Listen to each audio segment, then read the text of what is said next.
are we gonna do? I want you to tell me the story of some of the missions that you flew. How many missions did you fly in World War II? 33. 33 missions. Tell me that story about the. Tell me the story about the time you were flying up the river real low. Well, that was when I was recalled. Here, Trav. And I went into... Here, Robert. Oh, thank you, darling. There you go. Isn't she a sweetheart? You want some lemonade or beer? I'll take a lemonade. She's a sweetheart. Yeah, just If whip there that ever up. was one. Oh, that looks delicious. Is this it? Have I touched it? You got it, yes sir. Wait, it's hot. Hot. Oh yeah, let it cool off.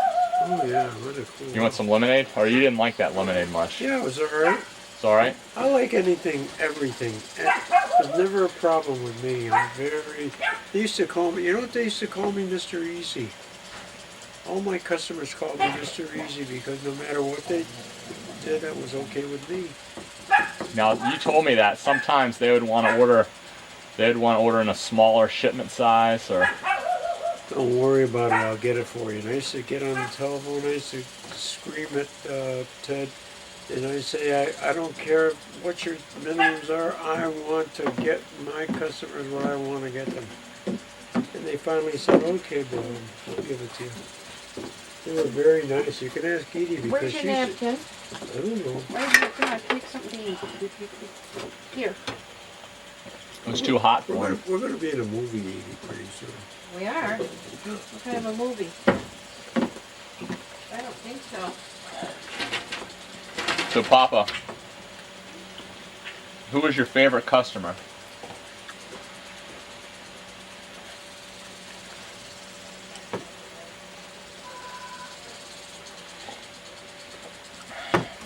Let me go grab that phone.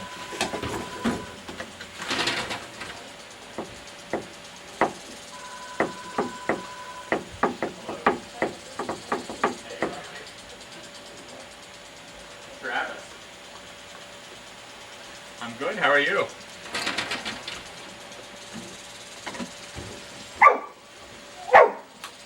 No, she's not.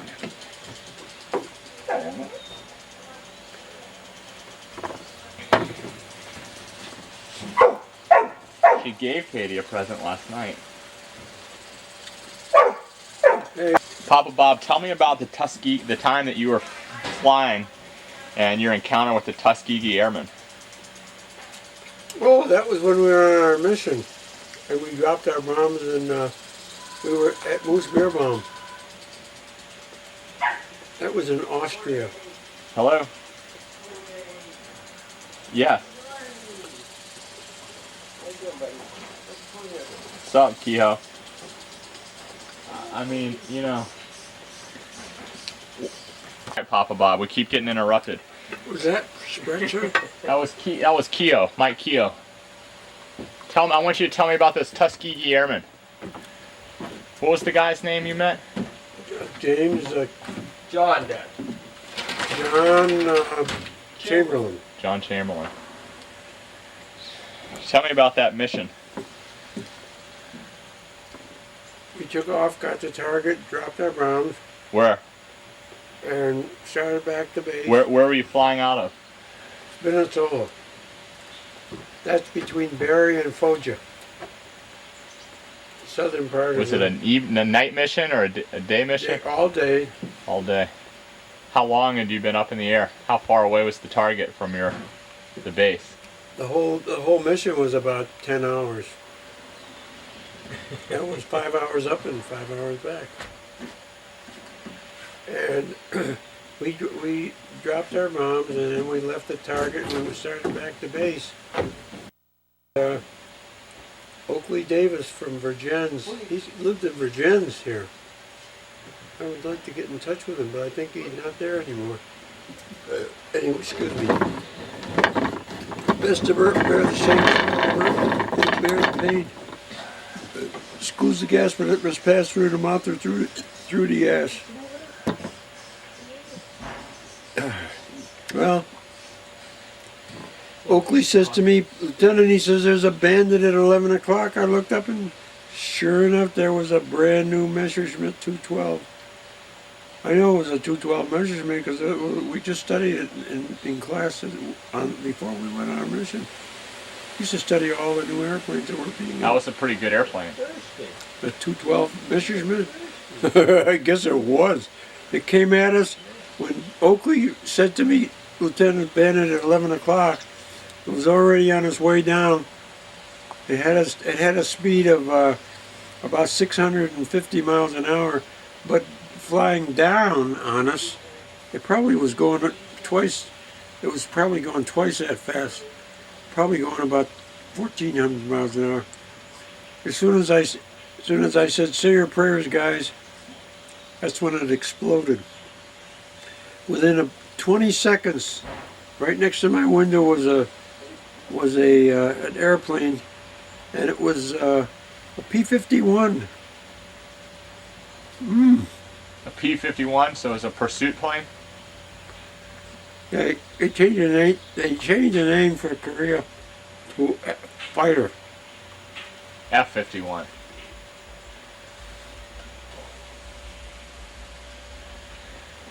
When that exploded, and then this guy showed his face. He was black as the ace of spades, but he was a very good-looking guy. He threw me a salute, and I threw it back to him, and I threw him a kiss. That was John Chamberlain. How'd you come to learn his name?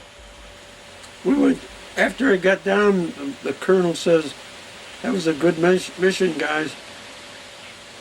Thank you, Colonel." He said, "Why don't you take a couple of days and go down to the Isle?" That was the Isle of Capri. "Sir, I got to go down the motor pool and get a Jeep." That's when he said, "Take mine." Are you eating? You're not eating. Oh, he is. Is he? Not very fast. Oh, look at you. Oh. Well, how fast you want me to eat? Want me to choke? No. Hey, come here. There's lots. Aren't you eating it? You like it? Oh, I already ate. I'm gonna eat. I ate late breakfast, so. What'd you have for breakfast? An egg sandwich from the brick store, Okay. and a bagel, and a few other Travis, things. I had hot cereal. She made it. Oatmeal? I don't know. Was it oatmeal? It was oatmeal. And you had a donut. And you had a cup of coffee. And a glass of orange juice. You had enough. You had enough. So the colonel said, take my Jeep.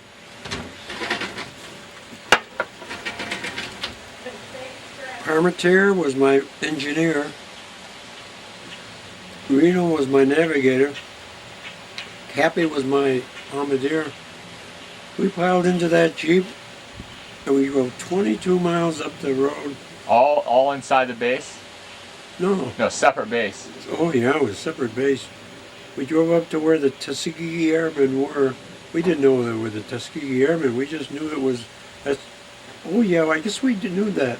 But we went up there and they waved us in because we had the Colonel's Jeep and it was all full of insignia that said big brass, you know. They waved us in and we went into the headquarters, squadron headquarters, and we opened the door and the guy said, "Welcome, fellows." And he said, "Would you like to? Who you want? You got anybody special?" I said, "Oh, yeah, we want to see the guy that saved our ass."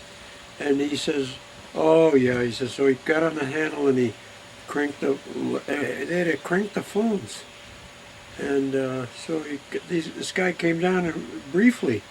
Oh, it didn't take him long, and suddenly he was there. And I went out to shake his hand, and he grabbed hold of me and he gave me a big hug. And I said, "Thank you very much for what you did." He says, "All in a day's work." And I thought to myself, boy, oh boy, that was something else, because we could have got shot down, and that would have been all in a day's work too for whoever shot us down. Wow. Well, anyways, so I said to him, "Thank you so much, and we're very grateful to you." And he says, "Well, we're grateful to you guys because you're doing a good job." And I said, "So what's your name?" He said, "John Chamberlain." And I says, Well, I'm going to salute you again, Lieutenant. So I did it. I saluted him again, and he saluted me back. And that was my experience with John Chamberlain. And I never met him again until about 10 years later when we were in New York City. I says, Edie, there's John. There's Chamberlain. She says, who? Wow, that was the day after I met Harry Smerling. You did meet him? Did you go up and talk to him? Sure, I ran over and I said, John. He said, Lieutenant. That was in 1955? No, 53 or? 45. But then when you met him again, was in 55? Well, it wasn't that long later. It was about 5 years later that we met him up there. So it was already only, it was only 50, 1950. What were you doing in New York? We used to go to the shows there all the time.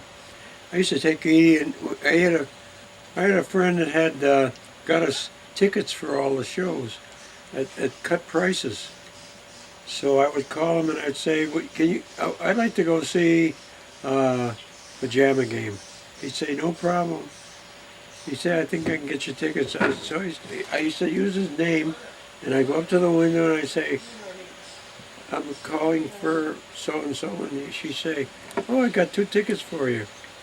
We got the tickets, and they were always only half price. So we got to see all the good shows. Oh boy, one after another. We saw Pajama Game. We saw whatever they were. Oh, they were great shows. Oh, we loved them. And we used to go right down and see them. I think we used to go to the Paramount Theater. That's where we were. And we'd go in there and go. Everybody'd be thrilled to death, and it was really something else. I can't remember the names of all the shows, but they were really fantastic. I mean, they were so good. And I came back, and Oakley Davis I got in touch with him. I said, "Oakley, are you there?" He says, "Yeah." He said, "I got a problem, Lieutenant." So I said, "What's your problem?" He says, "Well, they're eating up my good crops." So I said, "Well, are you still living in the same farm?" He says, "Yeah." He says, "My folks are getting ready to leave, but," he said, "I'm still here." So I said, "Well, what do you want?" He says, can you crop dust?" And I says, "Well, I'll do the best I can if I can do anything for you." He said, "Well, that's what I need. I need to be crop dusted." So I went up to the airport, and I said to my friend, who was, he owned the airport then. And what the hell was his name? Anyway, so I told him I was going to go down. I says, "Can you rig me with some spray material?" He said, "I sure can." He said, "But I'm going to have to charge you an extra $1 for that." Well, it was $9 an hour. And I went down there and I sprayed his crops, and by that time I landed on on a field there, and Oakley was right there. And he says, "Thank you very much, Lieutenant." He says, "My neighbor would like to be sprayed too. Will you do him?" He says, "Going to pay you." I said, "How much?" He says, "He's going to give you," I think it was $20 or something like that, $15 or $20. I says, "Okay, I'll be glad to do it, but you want me to accept the money?" I was rich. I had $5,000 that I sent home. How'd you get all that money? He said, "Of course." He says, "I want you to accept the money because you have to go bring the airplane back. And didn't you have to pay for it?" And I says, "Yeah, but we had to pay quite a lot. We had to pay $9 an hour. That's what we were charged." So he said, "Okay, well, and you take the money." So he gave us money, and I guess he gave us $20 or $25. I sprayed the guy's crops, and he was so thrilled. He came and he waved to us. And I remember I dipped my wings, and I says, "No problem. Glad to do it for you." Well, he was in New York, upstate New York? That was in Vermont. Oh, it was in Vermont? Right down in Virginia. Oakley's family had a farm in Virginia. That's where Michael and I just went. Did you see the farm? Then I did, but I don't know where it is now. I guess it's still in the same place. At least these landmarks don't change too much. But Oakley was nice. He writes me every year. He writes me a message, and he sent me a nice handwritten message. He tells me all about about Eva died, and he tells me about his children and how they're graduating from high school, and then they graduated from college. Oakley went back and he went to school and he became a civil engineer. Oakley was my waist gunner. Oakley Davis, what a nice guy. I liked him a lot. Edie got to know him. She liked him too, I think. Now, how about the mission when you're flying up the? Tokore? Yeah.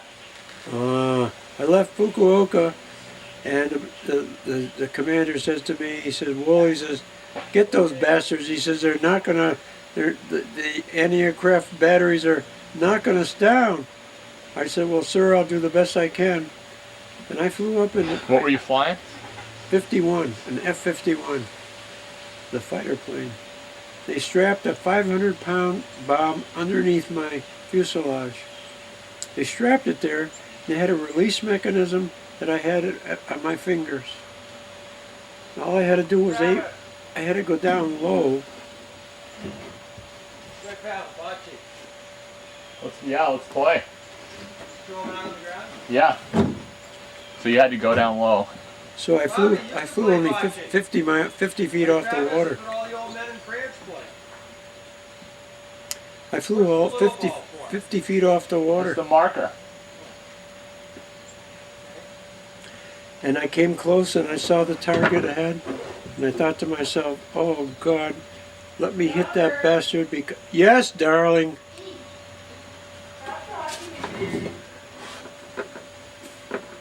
Yes, darling.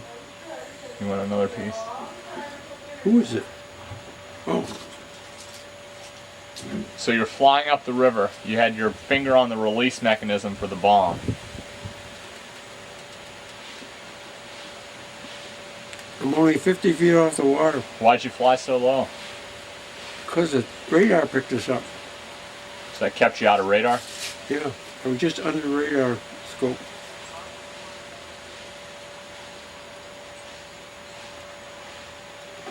We could approach unidentified. If you flew right on top of the water, they couldn't see you.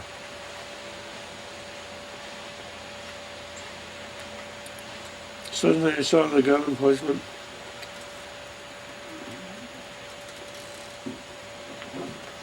I aimed right for it. They said, "Don't let me go into the drink there, Gob."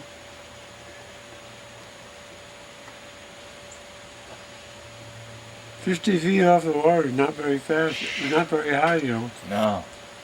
I mean, that's nothing. It's like the tops of these trees. Especially when you're going over 200 miles an hour. Wow.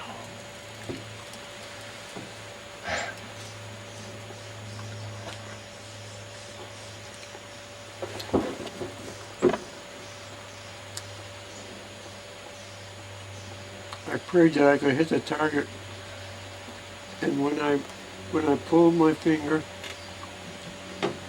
and the bomb released,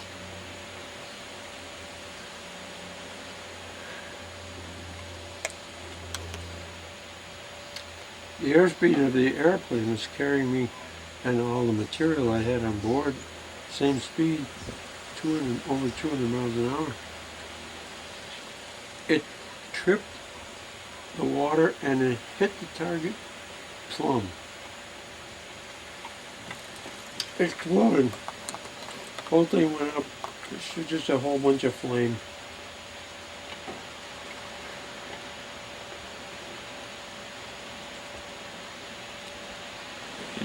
And I said, "Thank you, God." How many crew did you have on that mission? Just you? Yeah. I was in a fighter plane. I was in a F-51. They changed it from P-51 Pursuit to F-51. That's where we flew out of Fukuoka. There were about 40 of us there. What did what happened when you got back? The colonel was very happy, and he said, "That's a good job, Will." He said, "You did a good job. Now I want you to take a little time off." I said, "Thank you, sir." We went to the Isle of Capri. We went and stayed at the Quisasana Hotel. Oh boy, it was beautiful.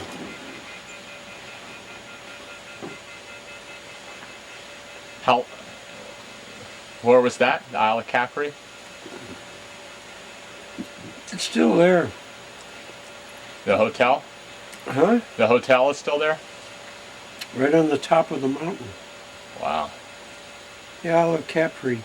'Twas on the Isle of Capri that I met her, in the shade of an old apple tree. On the Isle of Capri that I met her, and I never will forget that moment of dream.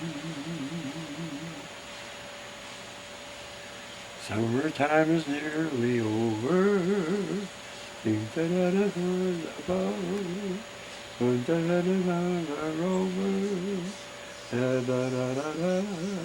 Part of love was on the Isle of Capri that I met her, in the shade of an old apple tree. So you like Edie? Oh, I love Edie. She's a sweetheart. Oh, yeah. She really is. She was a lot. She was a lot calmer, a lot more controlled when she was younger. Mostly because her dad would tell her, "Now, Edie, you be nice to Bob because he's a good boy, and he does very well, and he's trying very hard for you." She took it to heart, so she used to treat me really good. It wasn't until after we were married 60 years that she started getting nasty. She's been nasty for the last, in August we're going to be married 66 years. Jesus Christ. I can hardly believe that. That's incredible. That's very impressive. I know that. Yeah, it is for other people that are looking in on us. And before I went, we got married in Tucson, Arizona, and I had before we went overseas. My crew used to come over to our house, and I rented a house with Joe Natoli and Irving Joe Natoli and what was his name? The other guy was, and he asked his mother to come over, and she was the one that came over, and we gave her $100 a week. She took care of all the food, and all she could make was, she had 1,000 recipes for eggplant. I got to hate eggplant so much I never ate it all my life. I still don't eat it. Huh. Because I remember how bad it was, and I used to hate it. Katie makes a great eggplant. You'll have to, maybe you would like it if she made it. It's hard to tell because that's all we ever had. And Bernie Young's mother came over from Los Angeles, and she was our chief cook, and she used to do all the cooking, and we gave her $100 a week. So I think she used to buy all eggplant every day, and then there was not much else. And she made eggplant a dozen different ways. Oh my God. And I suppose it was good because Edie got to like eggplant, and she still eats it. She likes eggplant a lot. I got to hate it so bad. I couldn't stand the sight of it. I couldn't stand the smell of it. Oh. When was the last time you ate eggplant? Oh, a long time ago. I think it was around 5 or 6 years ago. One day I had it, and Edie says it's very good, and I think you'll like it. I took a couple of tastes, and all I can remember was when Bernie Young's mother, Mrs. Young, used to give us the eggplant, and before I even tasted it, I knew I hated it. Papa Bob, tell me about growing up when you were a little boy. Well, I grew up in Utica, New York, and I had a wonderful life. Now, when did your parents move to Utica, or did they grow up in Utica? My mother grew up in Utica, and she was born in Whitesboro, which is just outside of Utica. And when she was a little girl, her father used to bring her over to, it was my Grandpa Buff. His last name was B-O-F-F. They call him Buff. And He was a super guy, and he had a house right right next to Genesee Street, which was the main street that went from the south to the north part of Utica. Went out to what eventually became a thruway. But Grandpa Buff had a house, and I'd never forget that house because I used to go in there. My cousin Esther used to take me over there. Willie, Is that Michael?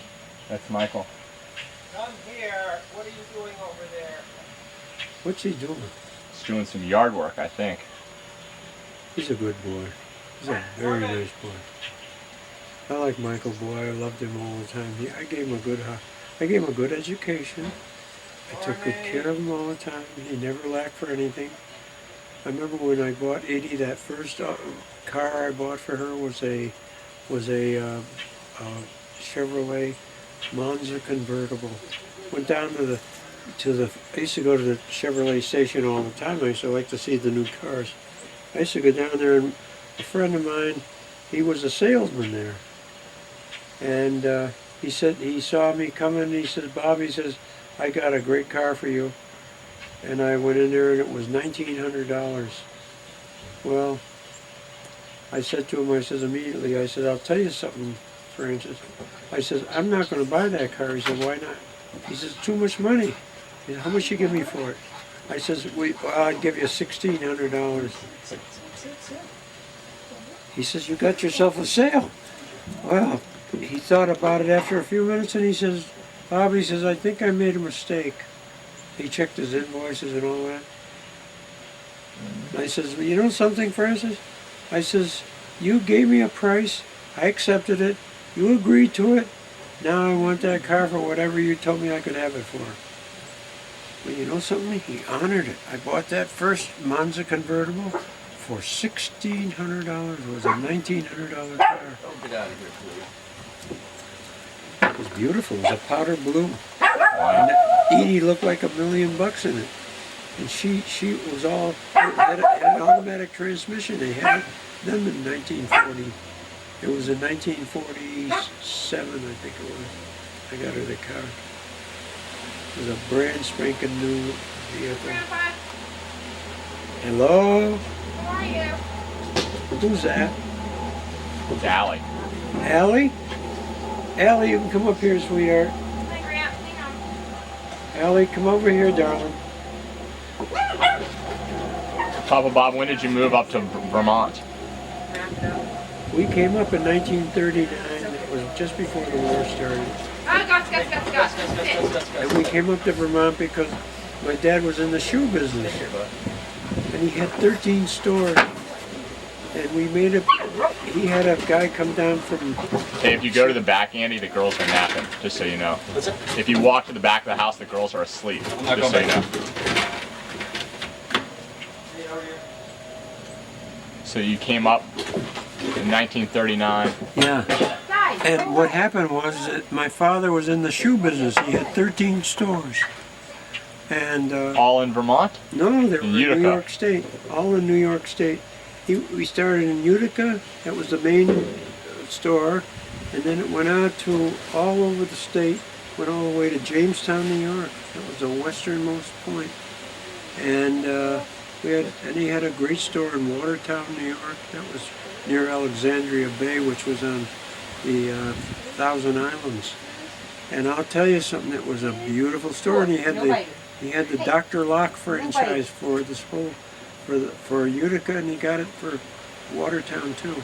Well, Dr. Locke's shoes sold for, at that time they sold for over $25 a pair. And that was a tremendous amount of money then, because that was in the Depression. You know, the Depression started in 1930, and it was right after the big bust in 1929. And What are your memories of the Depression? well, we lived in Utica, New York, and I lived on Miller Street, and it was a great street. We lived right under the Chadwicks, and Dad used to rent the house for 40. It was only a half a house. We had the bottom half of it, and Dad was he used to be he was a tenor singer. And Is that where you got your singing voice? Oh, I don't know if I got it from him, but my mother used to play the piano all the time, and I used to take lessons from Esther Cohen. She'd come over and she'd teach me for an hour. Julio. And my friends would stand outside and they'd say, "Sissy, sissy." I used to be practicing, and they would come and they'd start screaming, "Sissy." And I says, "Mother, I don't want to practice anymore." She says, "Robert, you will practice, or I'll tell your father." And when he told my father, I'll be right back. okay.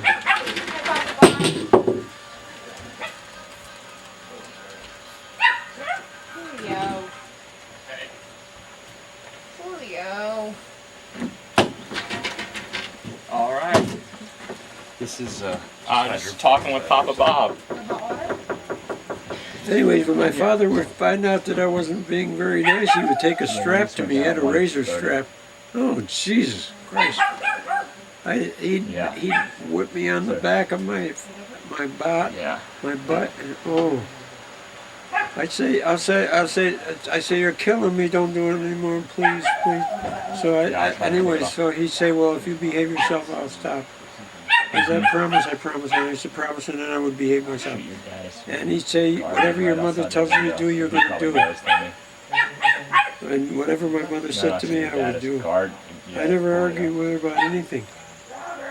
Hello? Oh God, come on. It's like there's everyone here right now. Everyone just got here. Hey, Julio, come on up here. Julio, come over here. Julio, come here, sweetheart. Come here, Julio. Julio!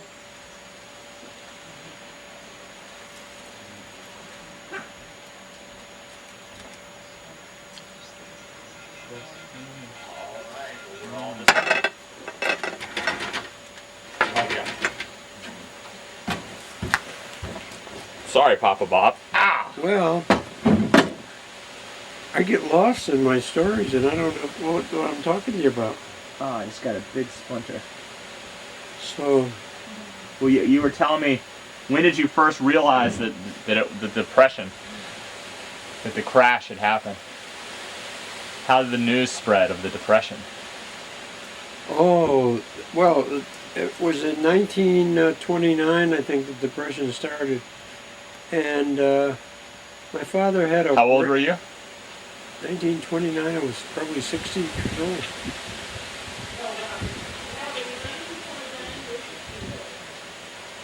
"1929, I was 6 years old." 6 years old, so do you remember the depression? Oh yeah, because my dad had a store on Bleecker Street. Oh, in the city. You lived the city of the Utica. city. Oh yeah, on Bleecker Street.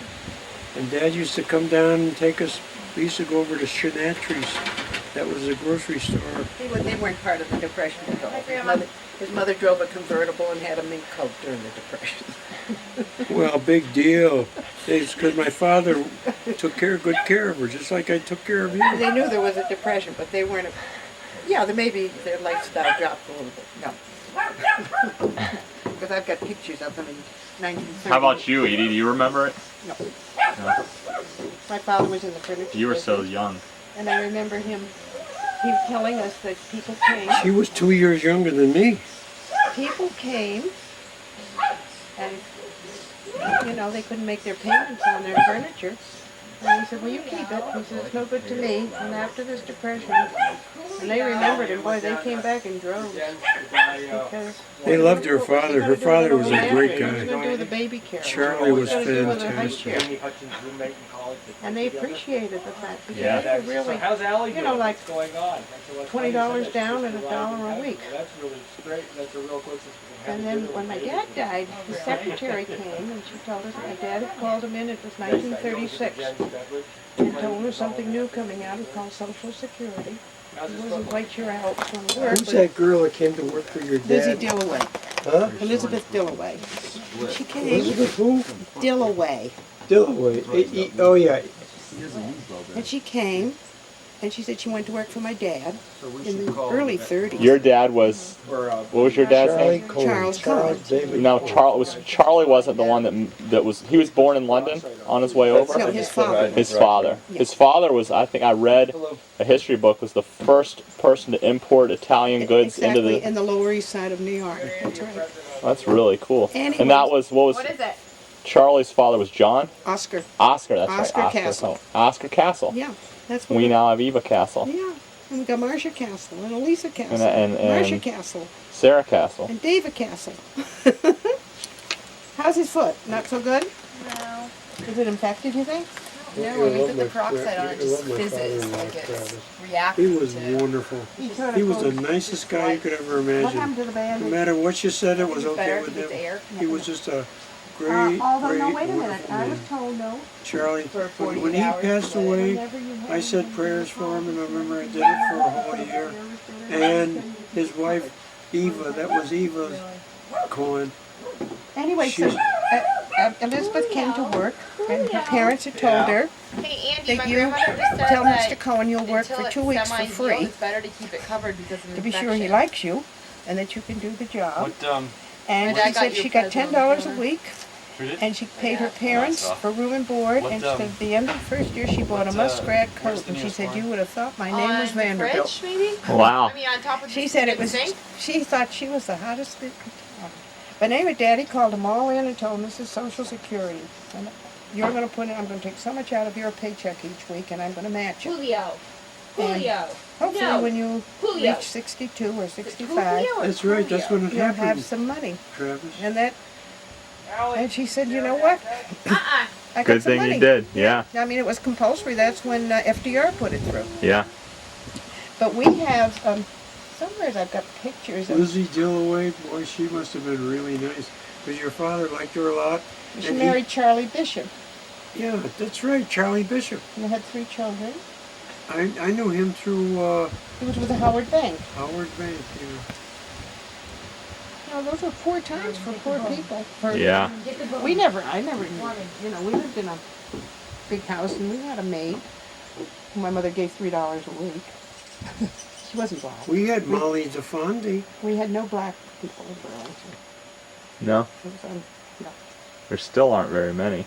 That's right. Molly DeFondi worked for my mother. She used to come all the way over from Taylor Avenue to Miller Street every day, and her father used to send my father You know, it's grapes. not that our parents, they weren't in businesses that were greatly affected. You know, if you were a blue collar worker, it hurt. Of course, ultimately it filtered down because if they didn't have any money, then they weren't able to purchase anything. Right. So you know, it's sort of. Where did you guys go? First thing I had we to ever go did to when a I came lunch out for was Donna's my father wedding. says, I says, I Yeah, don't know what very I'm going to good. do. He said, well, Yeah. he says, why don't you, first let's go At down and get Maryland you some Naples. clothes. So we went to New York. We Maryland had a dear friend that worked in B. Altman Company. Where did your father's friend work, Edie? At Lord and Taylor. Lord and Taylor, not B. Altman. Lord and Taylor, that was a very fine story even then. And his friend was a boyhood friend. And my dad called him up and said, my son just came back from the service. He doesn't have any clothes and he'd like to have a suit so he can go out to work. And his friend said to him, he said, bring him down, Charlie. He said, and I'll take care of him. We went down there and they had no clothes and he went in and there was one suit on a rack back there. You know what size it was? What size? 46. And I was like, I had a 32 waist and I weighed only 130 pounds. Because when I came out of the service, that was all I had left of me. Now, did you used to do some boxing? Who? You. We're from Burlington, Vermont. Oh, we went to Utica, New York. That's where my dad lived. My mother lived in Utica. My dad found her there, married her in 1922. And boy, oh boy, what a woman she was. She was a fantastic female. And my Aunt Esther from Elmira, New York, she was the only one in the family that could be you made a wonderful addition to our family. Oh, thank you, Papa. You're the first boy I had in my family. I had girls. I had Michael, and then I had Marcia, and then I had David. But you're the first grandson I had. Well, I'm What, dear? sure I'm happy that I was able to be part of the family. It's a wonderful family. Well, you've always been welcome from the day we met you. Oh, Jesus. It's a goddamn Charlie horse.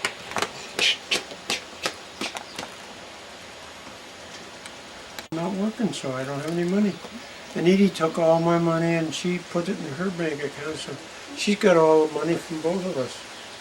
Well, that's as long as I don't need, as long as she gets you all the money you need. I get over $20 every time I get the money at the same time.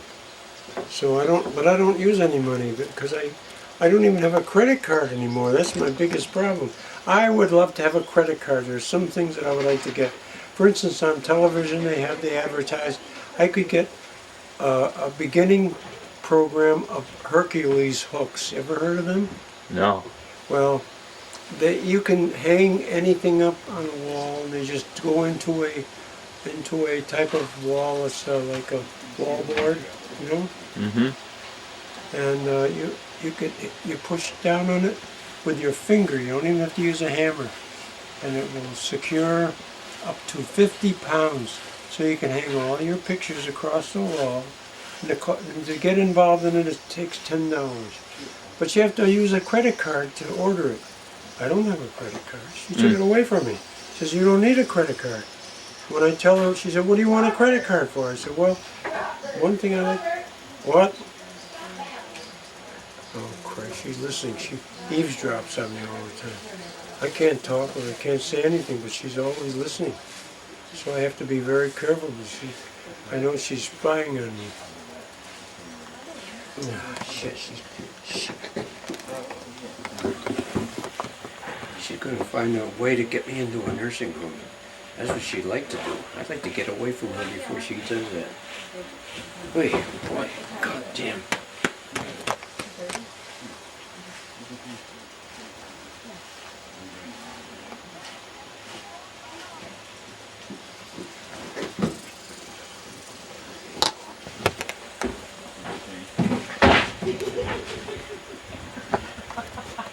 What was that? Allie tripped.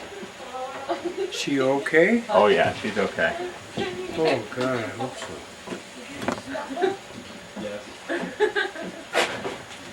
You know, when somebody gets hurt, I get hurt as bad as they do. When they're in your family. It's even worse. Yeah. I think I get hurt worse than they do. I know what you mean. When it's one of your children.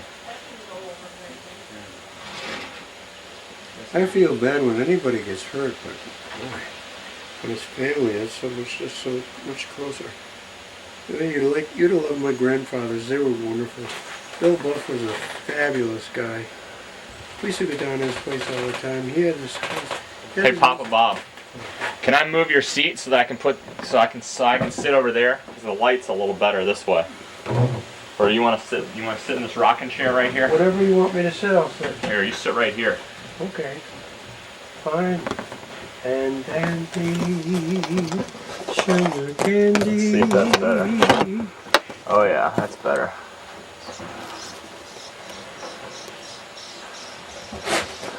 Oh, that's much better.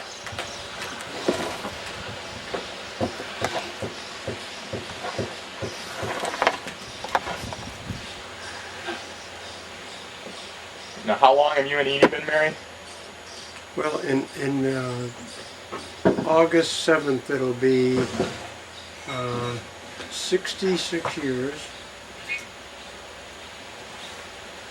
Wow. It's a long time. I know that. We got married in 1944. I was getting ready to go overseas. She came down to Tucson. Her father gave her $100. She was in a train wreck. And the train people came over and they were very nice about the whole thing, and they says, "Are you hurt?" And she said, "No." So they said, "Well, would you sign this for us?" And she said, "Okay." And I says, afterwards, I said, "Why'd you sign anything?" She said, "Well, they asked me to." I says, yeah, but you weren't hurt. She says, well, I wasn't hurt then, but some lady next to me told me, she says, you might feel bad after you're 2 or 3 days away after you've had some time to recoup. So she signed this release, and afterwards she was told by our lawyer, he says, that was not a very smart move on your part.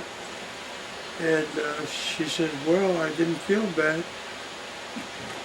Edie's always been very honest about everything. You can't fool her about anything, but she knows what's right and wrong. And this thing. But anyway, she signed the release and she let him go. And the train company, you know, that was a big operation they had. They traveled from east to the west coast. And that was when she was coming to get married? Yeah, she was coming down to be with me in Arizona, in Tucson, Arizona. And I had already gone to flight school, and I had become I think I was a flight officer. That was the first rank I had. And a flight officer was the same as a commissioned officer, excepting that they had to get so many flight officers off the ground before they made them second lieutenants. So my bombardier was a flight officer, and I was a flight officer, and Cappy was a flight officer. There was my bombardier.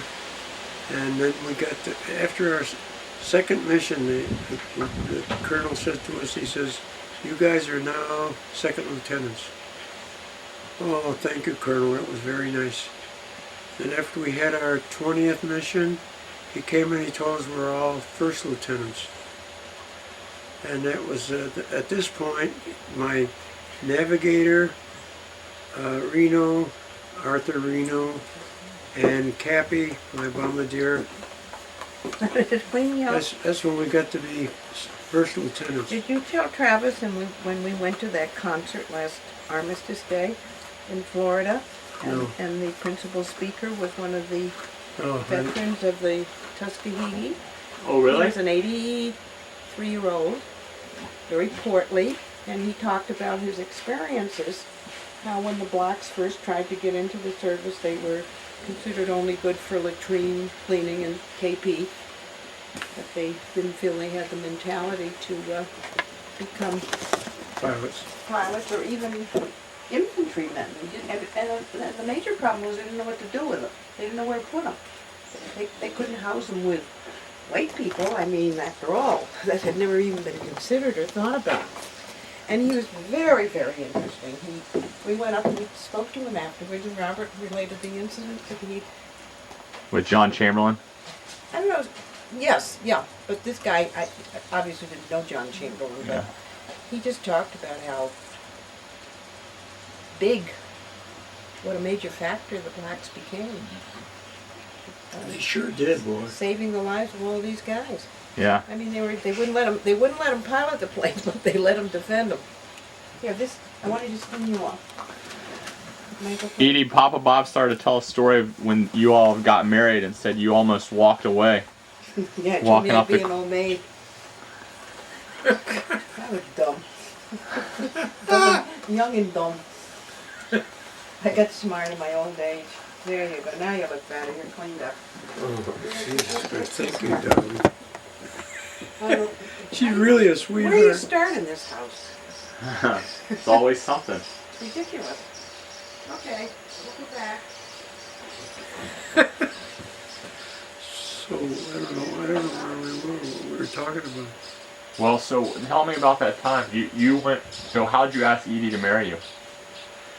I said to her, she came with, her dad gave her all this money. She came to Tucson, Arizona. And at this point, we had a house that we had rented. Joe Natoli, Bernie Young, and me, we're all pilots, bomber pilots. And she came, and Bernie Young's mother came from Los Angeles, and she cooked for us. We gave her $100 a week, and that's when we got familiar with eggplant. Did we get eggplant? Oh Jesus! Breakfast, lunch, and supper. We got so we were Eggplant eating for breakfast? Yeah, well, she made it in such a way it tastes like eggplant, it tastes like something else. And we did it for 2 or 3 days, and we got so tired of it, all of us, that we finally started going out to eat. And then Edie and I, at this point, were forgetting where we came from, and we started sleeping with each other. Oh my God! And I says, Edie, as long as we've gone this far, why don't we go down and get married? She says, oh, I don't know. So I said, okay. So finally she said, okay. So we went down to the courthouse in Tucson, and I remember going up the stairs, and I had my money already, and I had to give them $2 for the license. That's what they charged them. And I turned around, and Edie wasn't with me. She's down at the bottom of the stairs. I said, Edie, if you don't join me now, you're going to be an old maid. She turned right around and she ran up the stairs. And she joined me, and then we went down. Hi, Papa. Who's that? It's Kate. Kate? Oh, Katie, bless your heart. I've been with Travis here, you know. No, you're on camera. Oh my God. Katie, you're Did such you a not know I darling. was on camera? What are you talking about? This is great. We're talking about all kinds of things. Right now, he was telling me he was up paying the $2 to get the License. paper, the license to get married, and Edie started having second thoughts. Then she turned around and she said, And those second thoughts never stopped. and I said, Edie, if you don't join me now, you're going to be an old maid. Mom. She turned right around and she ran up the stairs. We went in and I planked the $2 down and got my license.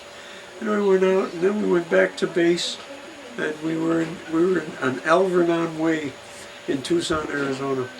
That was beautiful. Oh God, we had a wonderful house. We each had a different. So we you each moved, had. once you got married, you left the house with Cappy and the five guys. Oh no, we stayed in the house after we got married until I was in training, and then we went to Lincoln, Nebraska. That's where we continued our training in the B-24, and as a crew. And Now, how long was Edie with you in Tucson before you got married? she was there for at least a month, I think, maybe a month or so more. And we got married, and I remember we called home, and her mother says, "You are not married now. You go find a rabbi, or you'll not be married. You're not married officially." So I says, "Mother, what difference does that make?" She said, "It makes a lot of difference to me. You better go get a rabbi." So we went out and we looked for a rabbi. Then we found Rabbi Moskovitz. Aaron Moskovitz. He was a nice guy. So he performed the ceremony in Jewish, and then we were married. Then we went off. We stayed, I remember the hotel we stayed at, it was quite a hotel, it was beautiful. And it was right in Tucson, Arizona. Remember the name of it? I was trying to think of maybe it was like the hotel we stayed at when we went to Albuquerque. Quisana Hotel. And I asked when Katie or Lauren, when Sarah went to Tucson, she went to school. Yeah, Did Sarah. Katie go to school there? No, Sarah went to University of Arizona. That's right. When she went there, I said, please go over and see if you can find the hotel where we stayed at. She went, and I guess it was still there, but it was a different name at this point. And they were very nice. And the night we were officially married, I remember I got drunk. And I was so loaded with whiskey that I couldn't even think. And I think I fell asleep as soon as we got up in that room. It was very nice. It was nice for terrible. me, but she didn't like it at all. You don't get drunk on your wedding night, I guess. Well, anyways, but we survived it, and then we went up to Lincoln, Nebraska. We were there for a while. Then we went to Topeka, Kansas. I continued my training over there, and in Topeka, that's where I went down on the street with my crew, We walked on the main street in Topeka, and we walked by this pawn shop, and I saw in a window a saxophone. But I had always played the alto sax. I had a silver one. This was a beautiful little gold saxophone. So I said to the guys, I said, wait a minute. I ran back, and I went in there, and I says, that saxophone you got in the window, is it for sale? He says, yeah. He said, but it's a lot of money. I said, how much would it cost? He said, I got to get $50 for it. So I said, well, I says, I want it no matter what. So I says to the crew, we were at the door at this point. I says, guys, I says, I got $12. I need $50 total. So they all made up the balance. And I had the $50, got the saxophone, and that's the one I used on the airplane when I was on my missions. When we had times we weren't able to talk, no conversations, that's when I pulled out my saxophone. Everybody used to start moaning. They would start moaning. Oh God, Lieutenant's gonna play music on his saxophone. Why couldn't you talk? Well, we had radio silence because we were on missions.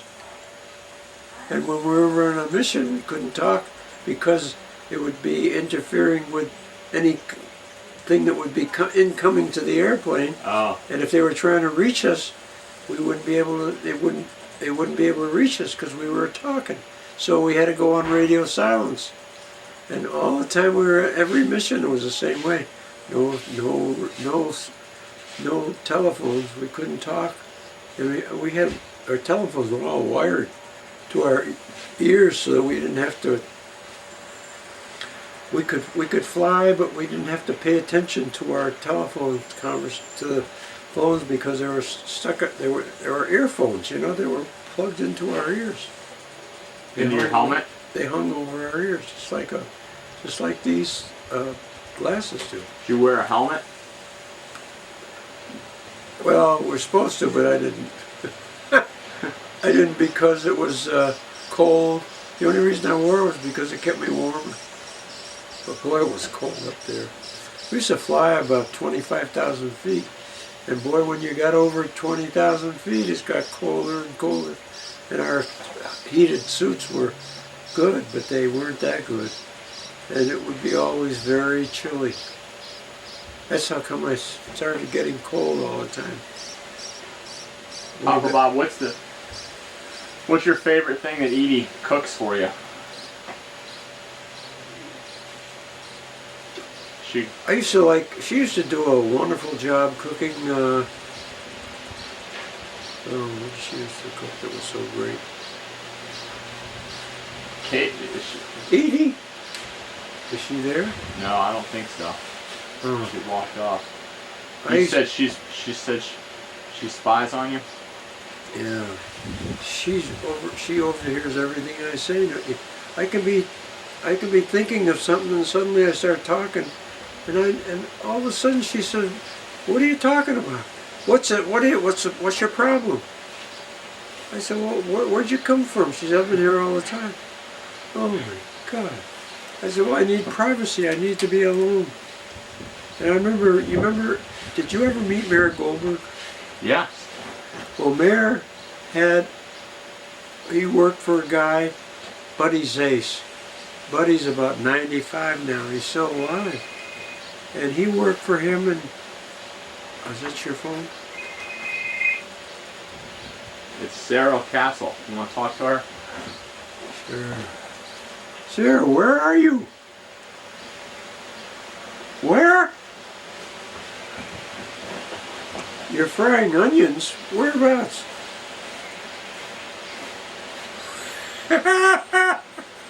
It hasn't left. It's still in the same place. Well, Travis and I are sitting out here on the deck and we're talking. I don't know. Where's Michael? I think he's doing yard work. He's doing yard work. He's out there. What else is new, Travis? It's same old around here. Travis, how are they hanging?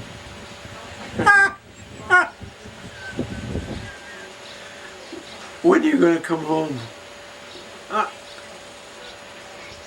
I sure miss you. I'll tell you, whenever you're gone, I miss you. You know, we slept in your house last night. Edie and I. I didn't fall off the bed. Well, it's because you saw me when I was fully asleep, and I was probably in some kind of a contest or something, and I might have been reaching out, like at the night before when I reached out. I remember I was playing tennis, and I reached up to catch this ball. It was really high, and that was when I raised my arm so hard that I fell off the bed. Not really. That's what happened, and that's when I fell on my shoulder, and I fell down. And when I knew I was falling, I put my shoulder ahead of me so I would have a cushion. And I don't know. Where's Edie, Travis? I think she's with the women in the kitchen. She's with the women in the kitchen. Hey, Edie! Want me to go get her? No. Oh, you could take this to her. Take that to Just her. a minute. We're gonna let you talk to her, sweetheart.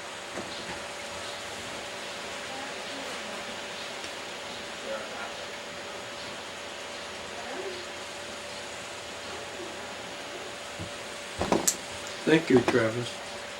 Oh, you're a super. Papa Bob, tell me about where you learned your rabbit punch.